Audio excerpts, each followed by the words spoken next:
Hello and welcome to the Smoke Management Program training for the intensive fall burn season. I'm Lead Meteorologist and Smoke Management Program Coordinator Kai Tawa, and today we'll be talking about the background and basics of the Smoke Management Program. Today we'll be going over the basics of the program, including the program goals and its background, the general procedures and daily schedule during the intensive fall burn season, a quick note on prescribed burning, and at the very end, going over what to expect at the live training workshops. The goals of the program are fairly simple. First and foremost is the protection of air quality and the protection of public health and public safety. All this is going on while we are trying to conduct effective management of daily agriculture and burning operations.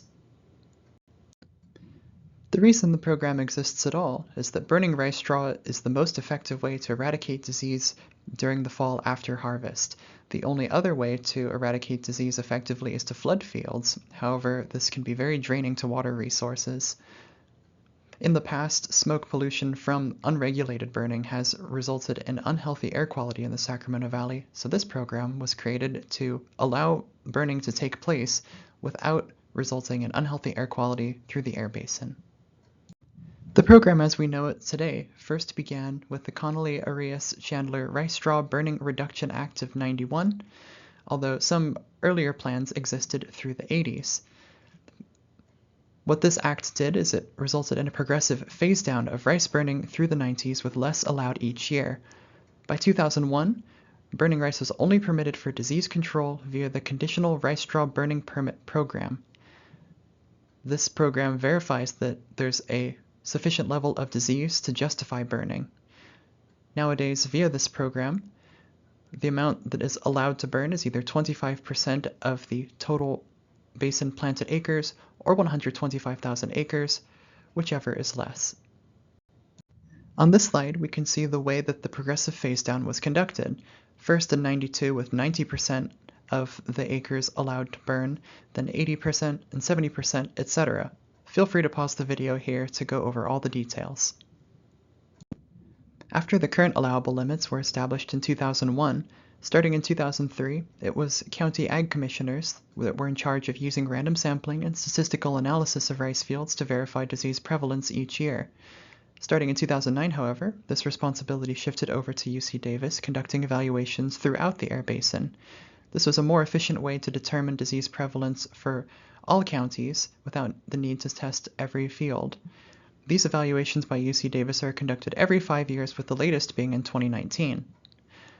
UC Davis evaluations are required to permit burning within a county. More recent history will be presented at the live training. We'll now go over some of the main diseases that are treated by burning, as well as present some statistics that were collected during the latest UC Davis evaluation. The first diseases here are stem rot, featured in the top picture. This is found in 100% of surveyed fields, averaging 65% valley-wide. It's more common in low potassium soil. There's also aggregate sheath spot in the bottom picture. This is found in 94% of surveyed fields, averaging 35% valley-wide. It's more common in nitrogen excessive soil. The requirement to permit burning is only 15% average for either. Another common disease is rice blast, found in 9% of surveyed fields, averaging 7% valley-wide. Nearly all the cases occurred in Glenn County, with a few cases in Butte and Colusa counties. Here it's most common in areas of high moisture, leaf wetness, nitrogen, and mild temperatures. The requirement to permit burning is only 1.8%. Here's a table displaying all of the information regarding these diseases from the 2019 report. Feel free to pause the video here if you'd like to review them. Next, we'll be going over the philosophy of intensive fall burn operations. The most important idea is the idea of conservative burn management. What this means is when conditions are marginal or worse, significantly less acreage should be allocated than if conditions are good or ideal. Some example of challenging conditions would be stagnant or stable air masses with poor dispersion or strong north winds.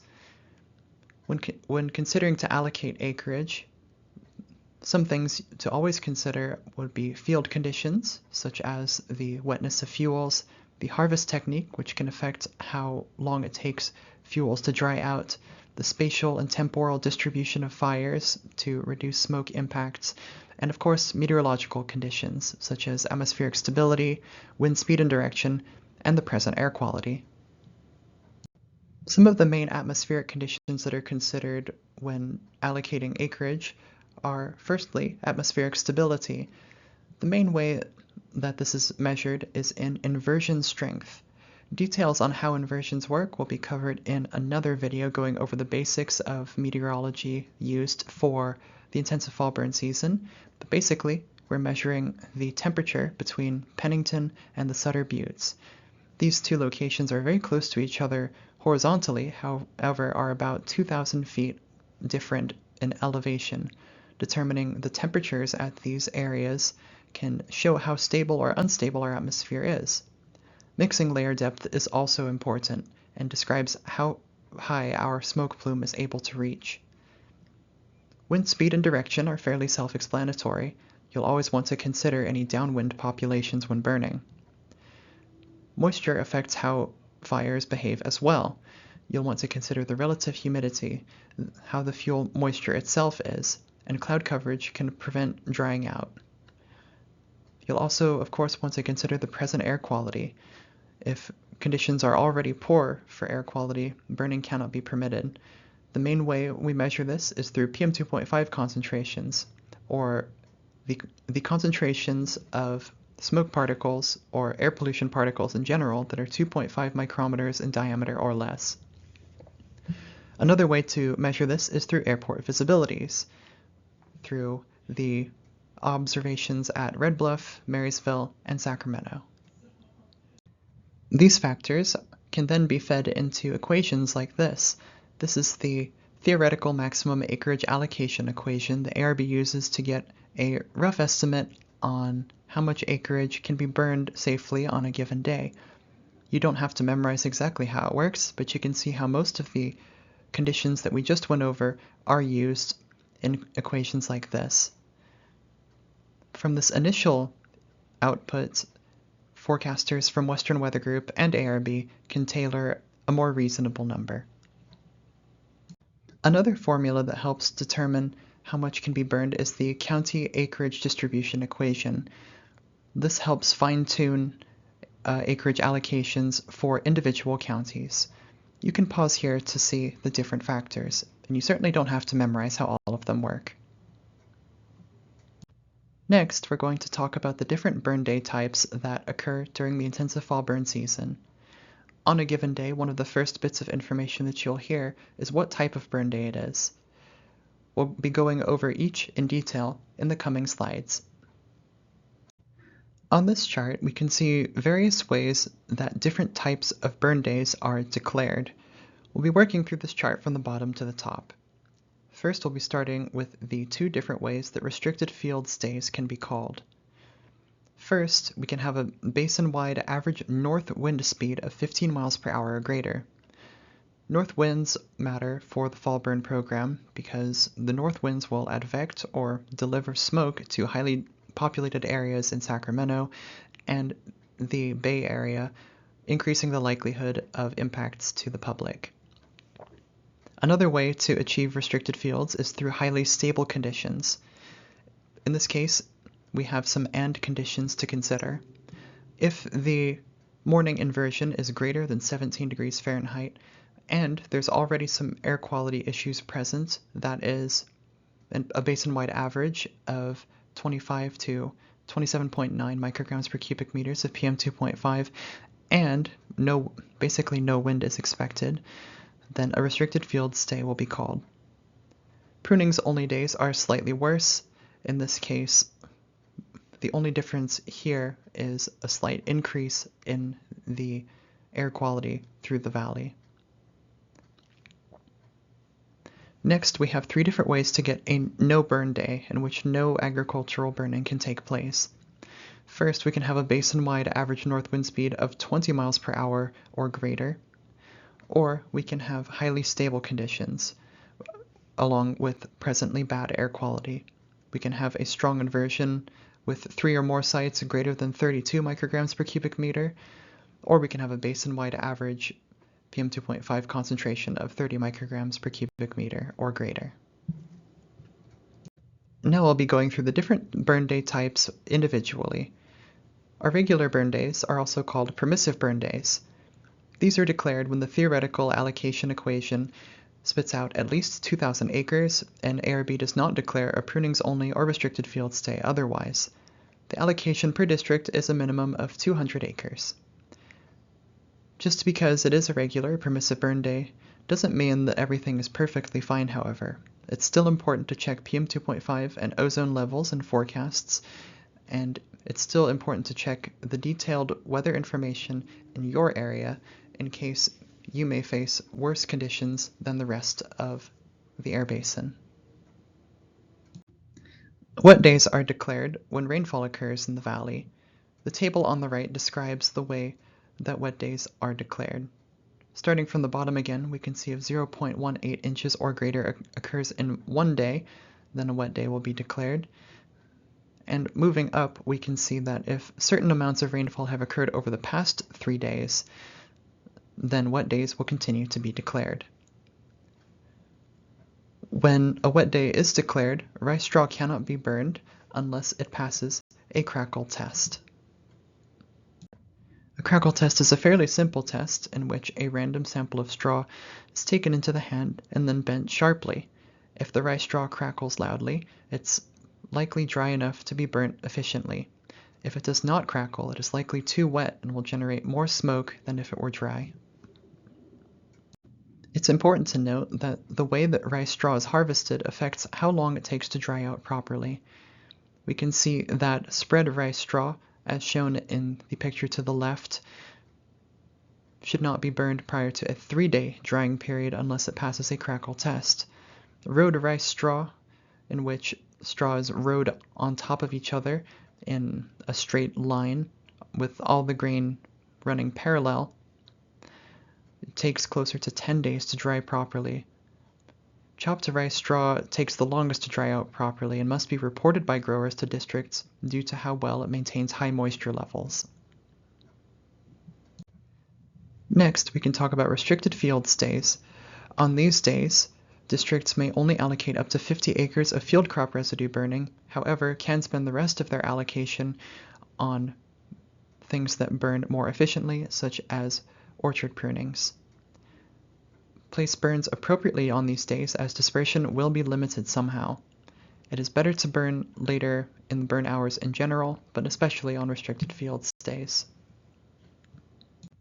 Prunings only days are slightly worse versions of restricted field days. Here, no field crop residue is permitted to be burned, only orchard pruning piles are allowed. The reason for this is that pruning piles tend to burn much hotter, allowing smoke to rise higher and disperse more effectively. No burn days are fairly self-explanatory. On these days, no agricultural burning is permitted whatsoever. The only burns that could take place on a no-burn day are prescribed fire burns that have already been previously approved and scheduled. The rarest type of burn days are early and extended burn days.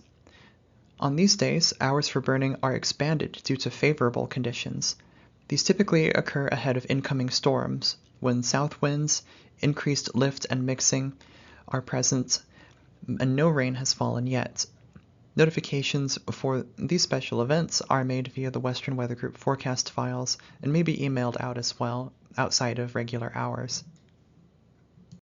Next, we can talk about the daily schedule for a typical day during the intensive fall burn season. We'll be going through each of these items in detail. The first forecast that you'll receive is the initial Sacramento Valley forecast. This is issued at 5:45 in the morning and is a broad forecast overview of the area with no special considerations for the fall burn program. It's a 7-day forecast with an extended weather outlook and a general forecast discussion. This is not emailed out to participants, however, is always available on the Western Weather Group website. The first file that you'll receive via email is the 8 a.m. burn day status. This is issued as soon as the Smoke Management Program Coordinator confirms the burn day status with ARB. This gives early notice for a simple burn or no burn declaration. It also provides some air quality data. Also occurring at 8 a.m., the program files are due from air districts.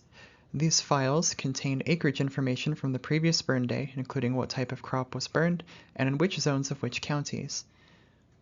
Please submit these files by 8 a.m., if at all possible 8:15 at the absolute latest. The earlier that all the districts submit their files, the earlier that the main 9 a.m. forecast file can be published. A detailed how-to will be presented during the live training sessions, and we also have a YouTube tutorial on how to perform the file submission. It is available at the link here on the dashboard, and also easy to find if you simply search how to submit SMP burn files and find us on YouTube. Files can be retroactively corrected, but notes should be added explaining the correction, and files can also be proactively entered for up to 3 days in advance if no burning is planned during a weekend or holiday. Now we'll review the 9 a.m. file. This is the main forecast file for the intensive fall burn program and contains the most information that you'll need to authorize burning. It must be reviewed before burning is authorized. Starting from the top of the page and working down, we see some atmospheric conditions compared to the previous day, as well as comments from the Smoke Management Program Coordinator. In this example, we can see that a restricted fields day was declared, and details are written below. Below that is the detailed basin distribution, where acres are allocated per county, as well as more meteorological information. Below that, yesterday's complaint tally, as well as acres burned, are displayed. On the second page of the 9 a.m. file, detailed forecast information is presented. More detailed writings than found in the early 6 a.m. file are found here, including a detailed surface wind pattern and a detailed transport wind pattern. Below that, the Sutter Butte and Pennington inversion is described. The more positive a number is, the stronger the inversion. Typically, the lapse rate that we'll want to see is -8 or less, with a more negative number showing higher instability and better dispersion. In the bottom left, we have some additional discussions, including the basin stability discussion. This is where we'll write the mixing heights and more detailed remarks on the morning inversion. This is also where you'll find the cautionary notes, or the most important things to note for the burn day. Additionally, the burn day status outlook is given. This is not an official declaration for what type of burn day we'll see the next day, but it does capture our thoughts on what is most likely to occur tomorrow. In the bottom right, there's the zone ventilation ratings, which will be discussed more in this next slide. Simply put, zone ventilation ratings are a rating between 1 to 5 of how good dispersion is expected to be in a given county. It is not a raw measurement of dispersion, however also considers downwind populations. For example, despite good inversion conditions, a low ventilation rating may still be given if forecasters anticipate a problematic wind direction for a particular zone.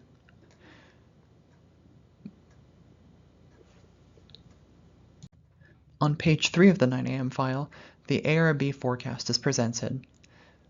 Yet more current conditions are stated at the top and middle of the page, with forecast information appearing below. The type of burn day is restated, and more forecast discussion is written. Below, a 24 outlook is given, and at the very bottom, more detailed numbers are given for mixing heights and expected winds. On the fourth page of the 9 a.m. file, complaint history is listed per county for the past 3 days, and some additional meteorological information is presented by ARB. Below that is the file submission status. If you see an X next to your air district's name, that means that we haven't received your file yet and are missing important data for the fall burn program. you'll want to make sure you always see Received File next to your county's name. Below that, we'll start to see some statistics regarding specifics of what's been burned so far. On pages 5 and 6 of the 9 a.m. file, more statistics are given that go over not only what happened yesterday, but what has happened through the season to date.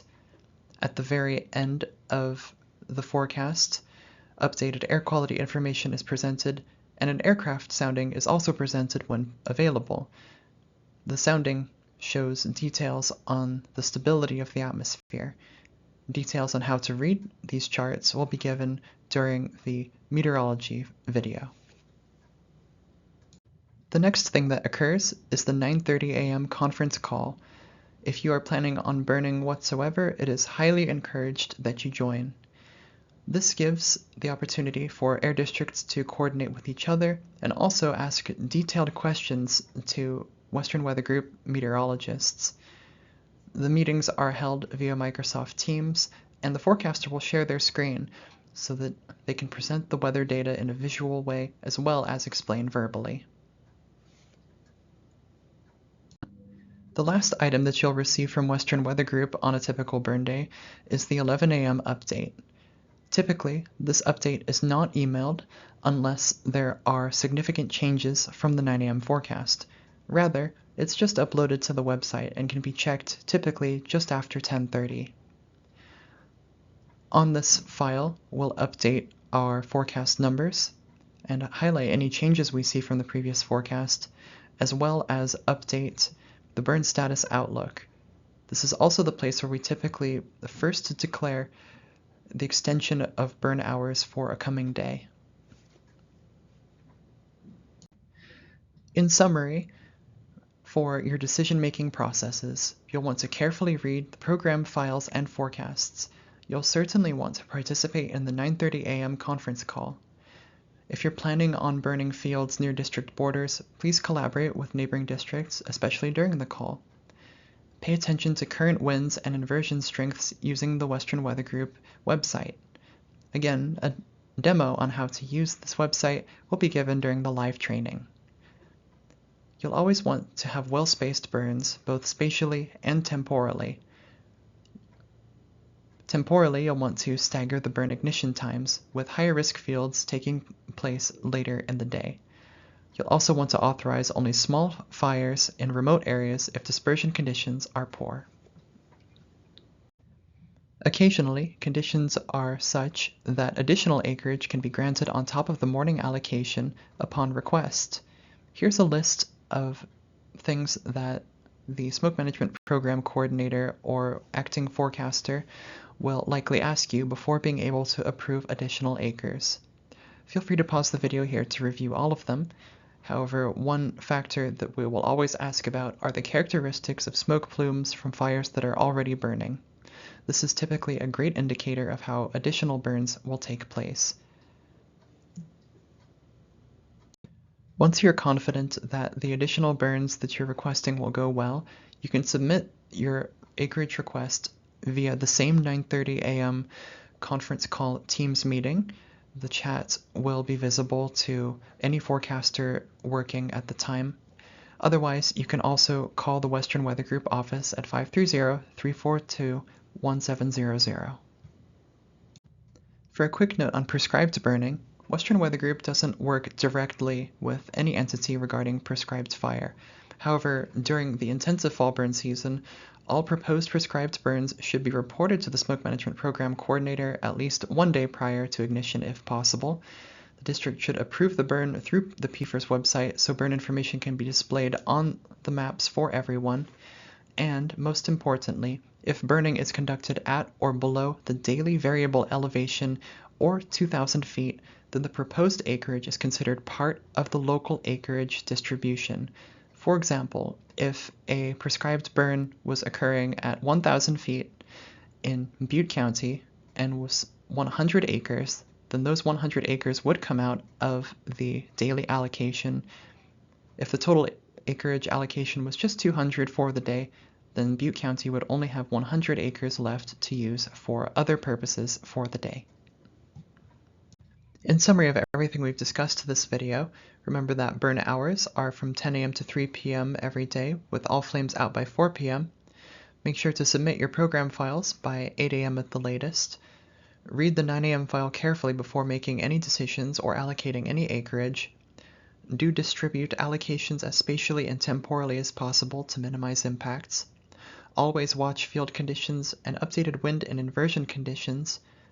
Coordinate as much as possible with neighboring districts and Western Weather Group forecasters, especially via the 9:30 conference call. You can also call us at any time at 530-342-1700. However, do note that most forecasters leave the office by 2:30 p.m. If you don't have a username or password for the Western Weather Group website yet, or would like to receive additional update emails, please let me know. You can email me at kai@westernwx.com.